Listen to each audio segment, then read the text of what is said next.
At dahil rainy season na at napapadalas na rin ng pag-ulan, kaya minabuti ko na rin magpalit ng gulong dahil napansin ko rin na may bitak-bitak na yung gamit kong gulong at napakadulas na nito. Sakto naman na may pinadala ang Speed Power Tires para masubukan natin yung quality ng gulong nila. Kaya minabuti ko na munang hindi bumiyahe para maipakabit na tong gulong dahil ramdam ko na rin talaga yung dulas tuwing bubuhos ang ulan. Dumiretso ng shop na pagkakabitan ng gulong, bumili na rin muna ako ng sealant. At syempre para makamura, dito tayo kay Pops Joe. Pagkatapos makumpleto lahat ng kailangan, rekta na ng shop. Sa totoo lang, napakarami ng shop dito sa lugar namin at kadalasan, punuan. At dahil pagpapakabit lang naman ng gulong ang ipapagawa natin, naganap na muna ako ng shop na may bakanting mekaniko para magawa na rin agad. Kaya nung napansin ko na wala pa ganong customer yung shop na to, nagtanong agad ako kung may bakanting mekaniko na may magkakabit ng gulong.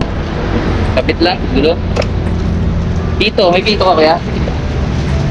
At nung sinabing gagawin agad, pinapasok na yung motor para masimulan na. Papapalitan ko na rin sana ng pito pero sabi ng mekaniko, okay pa daw. Tsaka ko na daw papalitan kapag nagpalit ulit ako ng gulong. Nung sinimulan ng baklasin, sinabi ko kay kuya na never pang nabaklas yan kaya napakamot ulo. Dahil baka mahirapan siyang tanggalin tulad ng napapanood natin sa Facebook na halos puwersahin na para lang matanggal na nagkukos minsan ng pagkasira ng mugs. Pero yung ibang shop naman, meron naman silang special tools at swerte mo kung yung shop na napuntahan mo meron sila. Nung tinanggal sa pagkakabalot yung Speed Power Tires, napakaganda ng thread niya o yung mga guhit sa gulong na masasabi kong makapit tong gulong na to dahil sa lalaki ng awang ng mga guhit na yan. Dahil kapag basa yung kalsada, diyan pumupunta yung mga tubig ulan. Oo nga pala, ma-share ko lang. Marahil may mga nagtataka sa inyo kung bakit mas matagal mapudpod yung mga stock na gulong kesa sa mga nabibili natin aftermarket. Dahil merong iba't ibang klase ng gulong. Merong soft compound, meron din namang hard compound. At yung stock nyo na gulong, yan ang example ng hard compound. Matigas siya na uri ng gulong, kaya ang tendency matagal siyang maubos pero ang disadvantage niya